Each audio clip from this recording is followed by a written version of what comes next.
11 दिसंबर सोमवार की सुबह आ चुका है सुप्रीम कोर्ट का सबसे बड़ा फैसला कि क्या आर्टिकल नंबर 370 का हटाना वैध था या नहीं।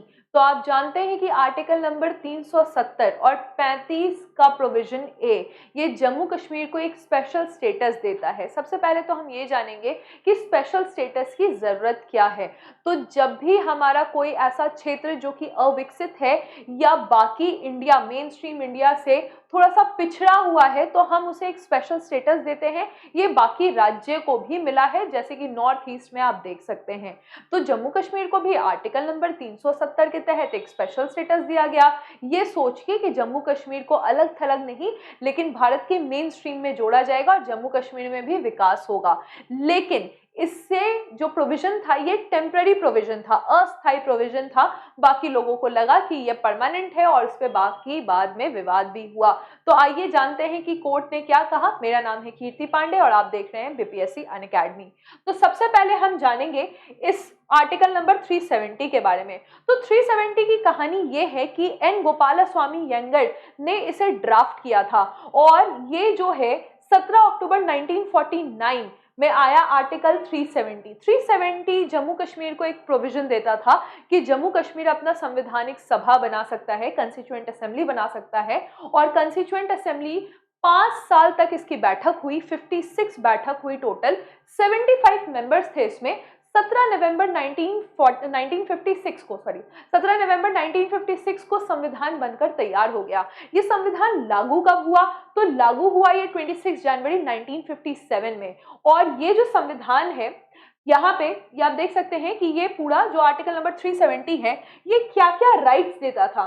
तो आर्टिकल नंबर 370 में दो जो इंपॉर्टेंट प्रोविजन है ये आप याद रखिएगा। इसमें 1D डाला गया। 1D में यही लिखा था कि प्रेसिडेंट जब भी चाहे तो इसे मॉडिफाई कर सकते हैं। और इसमें जो इसका क्लॉज 3 था इसमें क्लियरली लिखा गया था कि राज्य सरकार जो जिसकी भी सरकार रहेगी, राज्य सरकार की सलाह से प्रेसिडेंट इसे रिमूव भी कर सकते हैं। यानी कि इसे जो आर्टिकल 370 है किसी भी तरह से सोवरेनिटी की बात नहीं कर रहा था। सोवरेनिटी यानी कि संप्रभुता की बात नहीं कर रहा था। भारत में सिर्फ भारत एज अ देश संप्रभुता है। उस राज्य जो है वो आप जानते हैं कि destructible territory in a indestructible centre की बात हम करते हैं। तो ये एसिमेट्रिक फेडरलिज्म, आप जानते हैं कि भारत में हम पॉलिटी में पढ़ते हैं कि क्वाजी फेडरलिज्म है। क्वाजी फेडरलिज्म का मतलब होता है कि राज्य को उनके राइट्स मिलेंगे लेकिन हमेशा इंक्लिनेशन जो है वो केंद्र सरकार के तरफ रहेगा। लेकिन एसिमेट्रिक फेडरलिज्म चल रहा था आर्टिकल नंबर 370 के तहत। इसका मतलब है कि जम्मू कश्मीर को ऐसा स्पेशल स्टेटस मिल गया, उसके पास एक अलग झंडा था, जम्मू कश्मीर के पास अपना संविधान था। फॉरेन अफेयर्स को लेकर, डिफेंस को लेकर या कम्युनिकेशन को लेकर, अगर आप ये तीनों मामले को छोड़ दें तो सब में जम्मू कश्मीर का अपना अलग स्टेटस था। यहाँ तक कि जम्मू कश्मीर के जो लोग नहीं थे, जो नॉन रेसिडेंशियल लोग थे, वो जम्मू कश्मीर में जाके कोई प्रॉपर्टी भी ओन नहीं कर सकते थे या सेटल डाउन नहीं हो सकते थे। तो ये सारे प्रावधान जो है जम्मू कश्मीर को मिल गए अपने आर्टिकल नंबर 370 के तौर पे। अब केंद्र सरकार ने क्या किया, तो यहाँ पर थोड़ा सा कंट्रोवर्सी भी था। महबूबा मुफ्ती की सरकार थी 2018 में। महबूबा मुफ्ती की सरकार, उनका पार्टी का नाम था पीडीपी। तो उस समय गवर्नर जो थे वो थे सत्यपाल मलिक। सत्यपाल मलिक ने कहा कि क्योंकि इनमें कॉन्फिडेंस नहीं था, इनके पास उतने नंबर्स नहीं थे, तो इनकी सरकार को हटा दिया गया।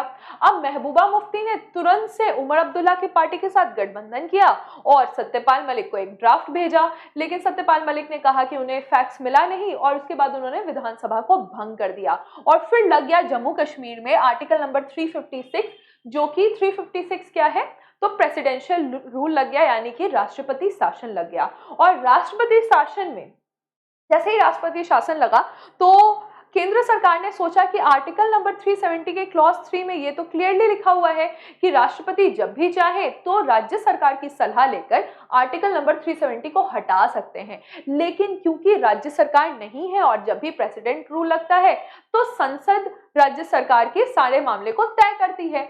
तो प्रेसिडेंट ने रिमूव कर दिया आर्टिकल नंबर 370।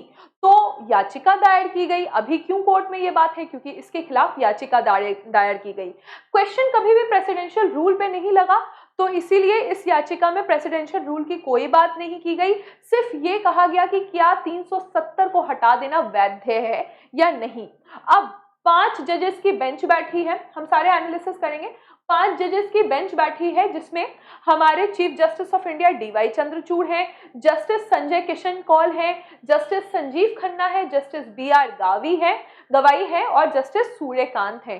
तो इन्होंने कहा कि ये क्योंकि एक टेम्पररी प्रोविजन था, ये परमानेंट नहीं था, तो हाँ इसको हटा देने में कोई इशू नहीं है और केंद्र सरकार का ये फैसला बिल्कुल ही सही है और मजबूत फैसला है कि इसे हटा दिया जाए। केंद्र सरकार ने ये कदम लिया था 5 अगस्त 2019 को और जम्मू कश्मीर को 2 यूनियन टेरिटरी यानी कि जम्मू कश्मीर और लद्दाख में डिवाइड कर दिया था।